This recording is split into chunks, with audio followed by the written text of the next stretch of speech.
hard-on for Jesus.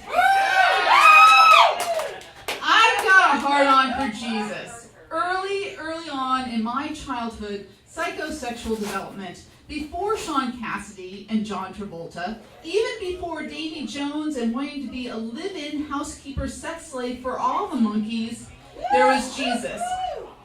He looked so cool in the pictures with his long chestnut hair and beard, and he was such a genuinely nice guy, too. The first famous anarchist feminist, yet so misunderstood. And who wouldn't go for a guy helpless and pinned to a cross? S&M, here I come. Hey, Jesus, I'll wash your feet and suck your cock, too. Jesus Christ Superstar and Godspell are my porn. I could come watching a 20-something Victor Garber dancing around and singing in his Superman t-shirt. I would get up early to go to Sunday school, even in the coldest Chicago winters, and my daddy would take me so I could learn about Jesus and read the Bible and write poems and do projects in paper mache. I fantasized about meeting Jesus in real life on the street. I'd invite him in to have hot chocolate and John's frozen cheese pizzas. I really thought this could happen since Jesus looked a lot like the guys on Clark Street my dad would point out to me as heroin addicts. But this worried me too. What if my folks wouldn't let Jesus come over because they thought he was a long-haired, hippie, freaked-out heroin addict? I was really worried I would come across Jesus and he would be turned away. Especially since I knew we were soulmates and I really understood Jesus and we were destined to be together forever, and just the thought of him made me feel all tingly in my special place in my underpants.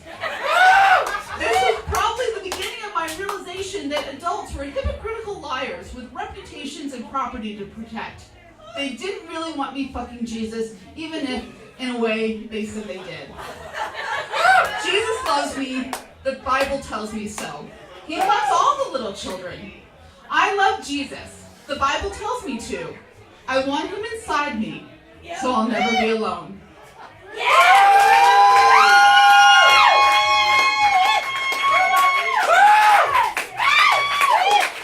Thank you. So that was a hit. Now I'm going to do a new one.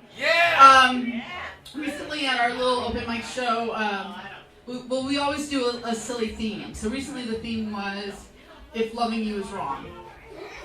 So the title of this poem is, I Don't Want to Be Right. If loving you is wrong, then I must smash the false dichotomies of all restrictive moral paradigms. If loving you is wrong, I must be the wrongest wrongster of wrongsterland who ever wronged in the history of all wrongness ever. If loving you is wrong, I embrace my wrongness and wear it proudly in solidarity with all women who have ever been told they're wrong. If loving you is wrong, there are no good choices left. If loving you is wrong, I'm going to drown my sorrows in dark rum and bad television. If loving you is wrong, I'll be a bad girl for the rest of my life. If loving you is wrong, I'm dirty in a way no shower can ever wash off. If loving you is wrong, I want to know who made the rules so I can personally escort them to a guillotine. If loving you is wrong, I don't understand how love can be wrong. If loving you is wrong, spank me with your love weapon. If loving you is wrong, I'm appointing myself the new sheriff in town and changing all the laws to suit myself.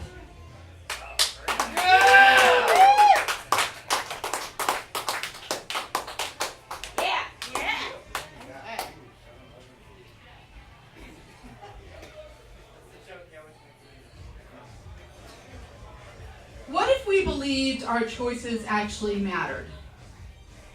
Cancel plans, change your mind, backtrack, deny. Don't let yourself be pinned down. Hold on to the only freedom you can imagine at this juncture. Hell is a future plan realized with your name on it, typed on it, like the label on a manila file folder in a locked file cabinet you can't break into without being caught and having the FBI all over your ass. You've been running away for so long it feels like standing still, or fighting being sucked down with the swirling water in the dirty toilet bowl of your life as someone viciously keeps pushing down the handle. And you're gasping for breath and you're doggy paddling and begging for mercy or just a fair break or a moment to catch your breath. There's no clear vantage point, no way to analyze all the data, foresee all the consequences, evaluate the ramifications, warn those who will be left to clean up the mess, or you hope, if all goes well, live in the shining palace of a world that is better because of something you had the foresight to do, or a bet you had the good luck to make as you gambled as if life depended on it, because it did.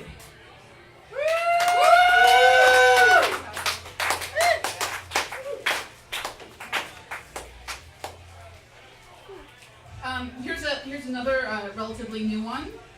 I've discovered binge watching on Netflix. Oh! Good luck, girl. Good luck. Yeah. Dexter is my soulmate. Yes. I'm in love with Dexter. What a sense of social, or is it personal justice? But that's not what it's really about.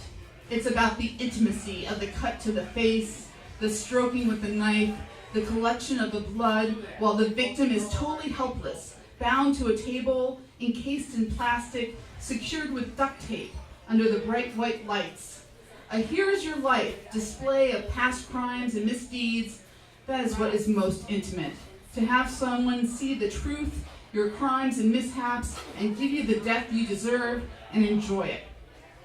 Instead of an endless sampling of torture porn on the internet, now I binge watch Dexter, some Pinot Noir in my wine glass. I want to rub blood all over my naked body, the blood of those I've bestowed upon the gift of death, the slow torture with an assortment of knives and drills and chainsaws and other devices of destruction, dissection, exploration of the human body, the mass of flesh and nerve endings and organs diseased and engorged, quirks of DNA, mysterious, never fully understood, speculated upon, but never fully deduced. Cuddled up on the couch with my dolls, we snuggle and watch Dexter. I hug them because I can't hug bloody corpses, because killing people would get me in trouble, and also I don't want to clean up the mess, scrub out the blood stains. I've done enough of that in my life. Why am I so fascinated by serial killers? Well, there's the obvious vicarious enjoyment of creative sadism, ways to hurt people I would never do in actual life because of self-imposed ethical constraints. But really, it's that a serial killer is totally alone with their secrets, an existential tragic figure of sorts, Promethean Sisyphus. But aren't we all alone with our secrets to some extent or degree? Oh, we try to talk and share in our clumsy attempts at emotional intimacy, but really no one knows what it's like to be anyone else. No one knows what it feels like to be me. People are mysterious to us, and we are mysterious to ourselves in some ways. But serial killing reduces people to bodies and caricatures, body parts and simplified characteristics, hands and heads and fingers and toes, genitals and hearts, hair color and character flaws.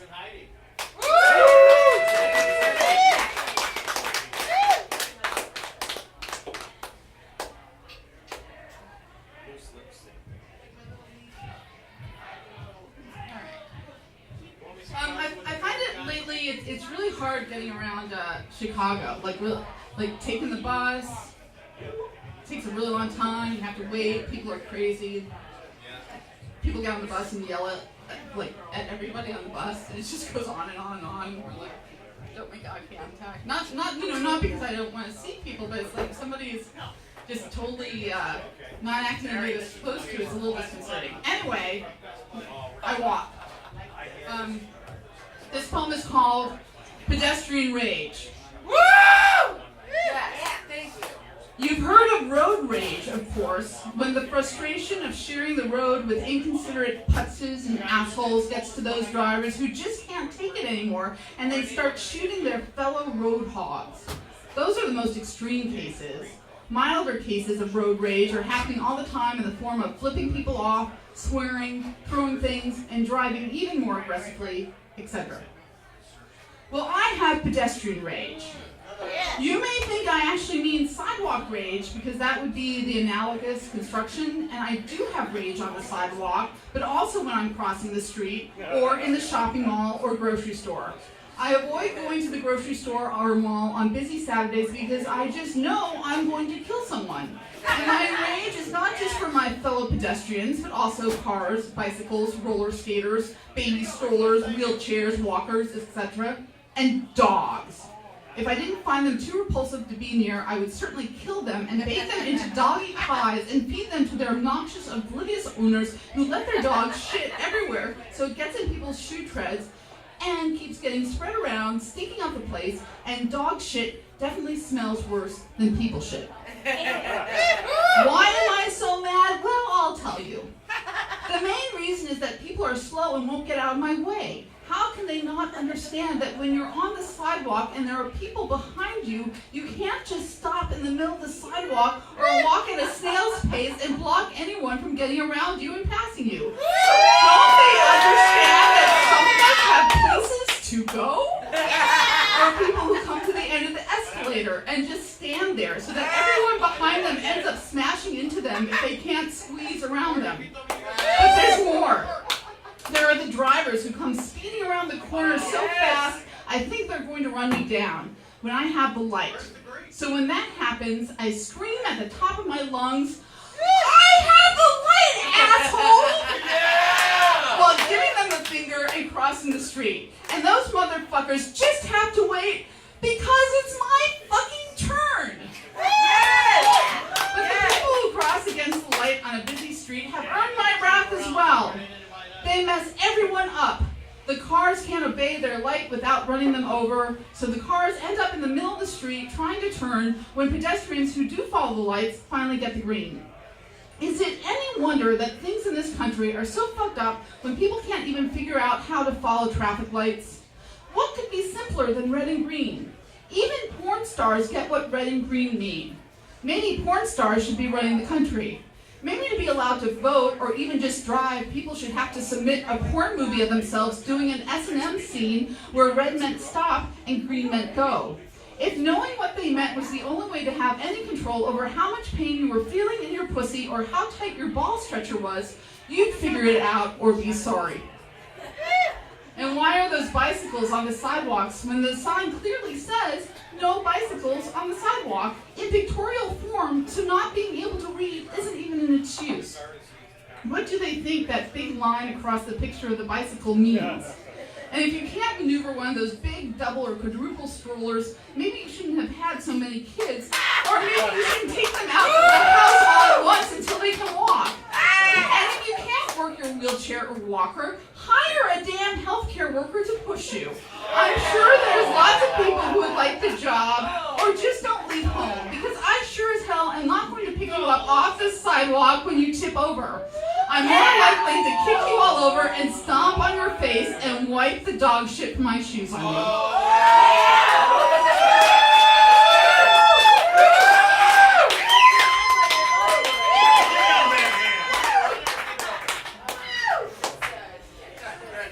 I know we're all glad I have an outlet.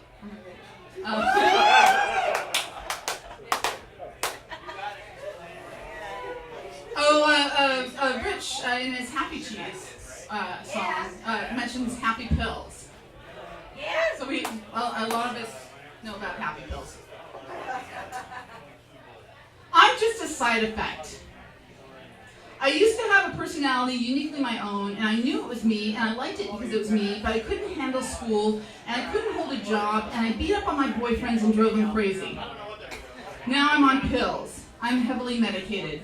Better living through chemistry, but look what I've become. I'm restless all the time. I'm nauseated in the morning, sometimes dizzy, can't get overheated, constipated, overweight. I'm not the girl I used to be. I'm someone who can hold a job and go to parties. It seems to take forever for me to finish a book, and I used to read 3 a day.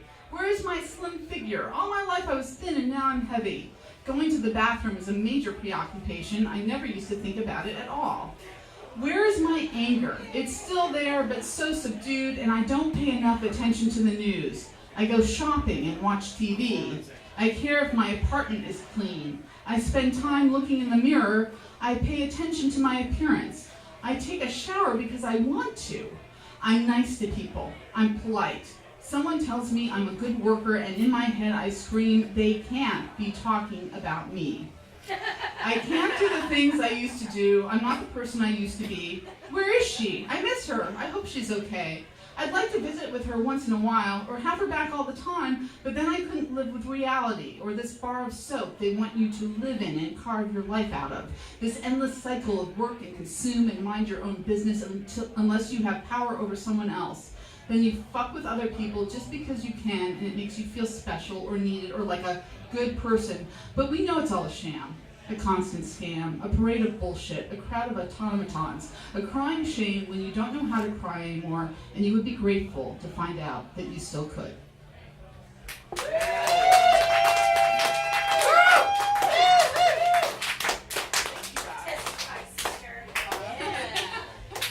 true. All right, let's do covering up tattoos. Lots of people nowadays have tattoos. Lots of people nowadays feel they have to hold on to jobs for various reasons, such as money, health insurance, mortgages or rent, parental approval, debt, student loan and credit card, social status, child support, sense of purpose, contributing to society, impressing sexual conquest, etc. Lots of jobs have dress codes in which it is explicitly stated that employees should not have visible tattoos. Somehow, it is considered unprofessional, even though lots of people have them, including people with money and pop stars with major record label deals. And in our jobs, they want us to have fun, be part of a team, which means identifying with the corporate culture, which means not doing anything to freak out the straight white people. For some people, getting tattoos is the alternative to buying jewelry from Tiffany's. Hear me out. Instead of commemorating momentous life events by purchasing jewelry, they get tattoos. Instead of buying something to wear, they mark a life's accomplishment, trial and tribulation, torturous and arduous lesson learned, brain and earth-shaking love by marking their skin permanently with a tattoo. But tattoos they are not allowed to show at the workplace. Despite all the policies and parties and retreats and meetings where the purpose is to make you feel like you're part of the team, part of a beneficial gift to society, in truth, they don't want to see who you really are. They don't want you to show who you really are. They want you to cover up your tattoos. The symbols you felt so strongly about, you had to have them tattooed onto your skin forever, or until you revise them with more tattoo art you have to hide. Some cover them up with band-aids, makeup, or long sleeve shirts, but it's a physical metaphor. Even though I don't have tattoos, I know I have to keep myself covered up, under wraps, never to be revealed despite jovial coaxing. I can't show the milestones of my lives, the accomplished goals, the life-changing loves. They don't really want to see me.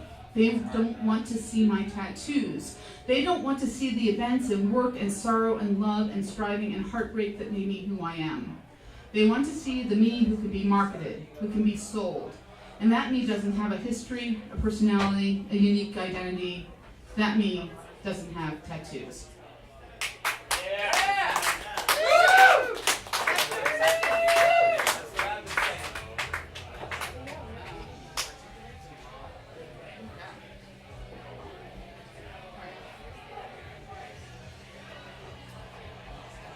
It's never enough, and it's not all your fault. Unctuous politeness permeates every social, professional, ass-licking, self-denying interaction while you're choking to death on your own bile. If only they could see you, but they can't. Practice defiance. Unlearn acquiescence. It will never work out all right. You'll be fighting all of your life, kicking against the pricks, trying in vain to make something, anything, stick. Anger, a welcome, well-worn friend, animates you again and again. The changes you would make, the governments you would overthrow, the love affairs you would end. Telling it like it is, how it would be if things went your way, if only the world would get off its ass and cooperate. They'll never understand. You'll be beyond recognition, even to yourself. You'll go through changes and it'll seem like the same old shit over and over again, and you can't get out no matter how hard you try to rearrange and change yourself, because, after all, it's not all your fault. You will make them see as your fist bashes their faces in. You'll break some arms, break some legs, crush them into powder. But even that won't be enough to get your point across.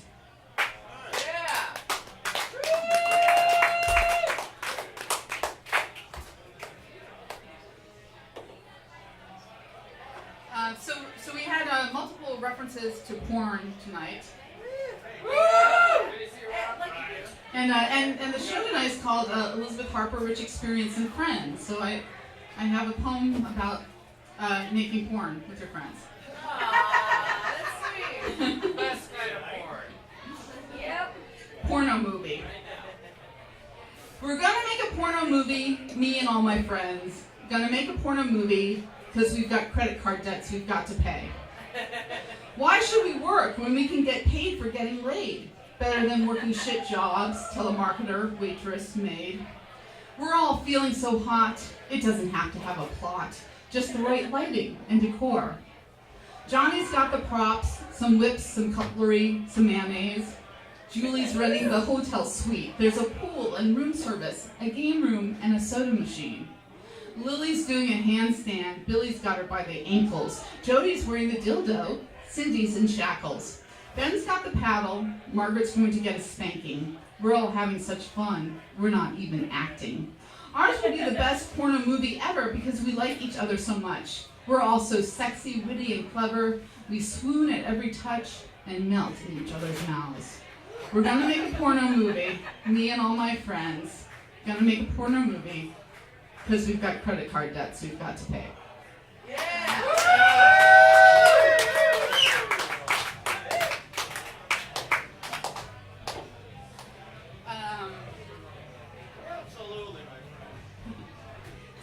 So Kate talked about having sex with ugly people. Ugly people need love too. They really do.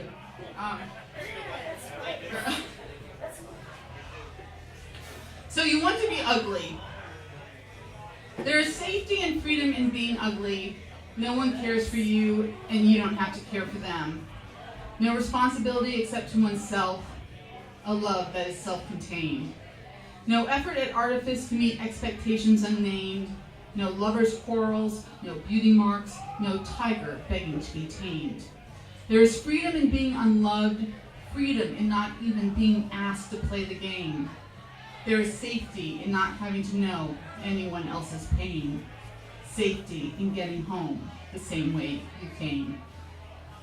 A freedom you don't want, a safety you'd like to give away. Liars never let themselves be seen. Hiders dream of being found.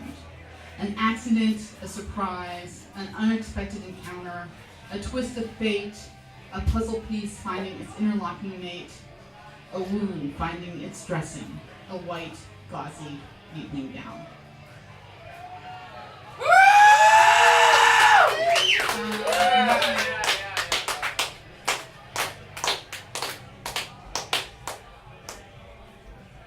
Okay, so I think I'm going to end with this kind of a PSA, public service announcement, and then we're going to have Miss Jackie. Is Miss Jackie around? Yeah, okay? So after this one, you're up. Okay. Okay.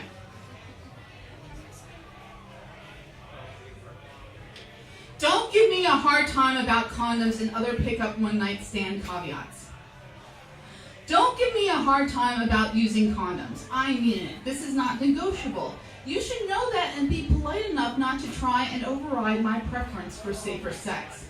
It doesn't mean that I don't trust you or that I think you're not clean. The fact that you just got tested recently is not a sound argument. You could be a carrier of some virus or infection and not know it, and for that matter, so could I. Do we really want to be spreading who knows what all over Chicagoland? You just picked me up in a bar, so I don't really believe that you're a virgin, or if you are, that you're going to be celibate in the future. I really don't want to argue about this while we're in bed. Really, who wants to get into an argument when they're having sex? You say you dig existentialism, you know freedom equals responsibility? Well, free love equals responsibility too, baby. Yeah, I know it feels better without, and yes, I want to make you feel good, but come on, the way things are is not my fault, and I'm not your mother, so don't make me the enforcer when we both know how it's got to be. There are certain things you shouldn't do without asking first or negotiating beforehand, and you shouldn't get all pissy if you're denied. These include, but are not limited to, the following. Pissing on my face. Ass to vagina or ass to mouth. Verbal abuse, though the usual dirty talk is okay and even preferred. Anything that breaks or significantly marks the skin. Although I get a kick out of having to cover hickeys with concealer before I go to work the next day. Makes me feel like a teenager. If you say, let's go to sleep and finish in the morning, I will respect your wishes like a good girl and fall asleep in your arms. Likewise, when I say, I need to sleep because I have to get up for work in the morning, I expect you to respect that and not keep waking me up all night long because you can't get off because you're too drunk or too high or whatever. Going to sleep and finishing in the morning is perfectly fine. Sexist, racist, homophobic, etc. comments are not appreciated and constitute deal breakers. Yeah. If you want a rim job, wash your ass first. Repeat offenders caveats. If you expect hair washed, legs and pussy shaved, apartment clean and tidy, fridge and liquor cabinet stocked with your favorite booze and mixers, I need advance notice. And if you want me naked with objects in my orifices, or dressed in lingerie or a schoolgirl uniform when you get here, you better be on time. I actually have a life and projects and interests and hobbies. In other words, other things to do besides being your full-time on-call sex slave. Don't argue about the condoms. We've already had this discussion.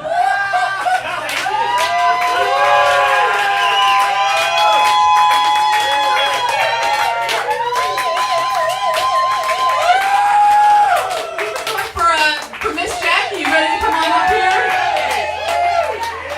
This is the store. We're very happy to be here. I'm Elizabeth Harper.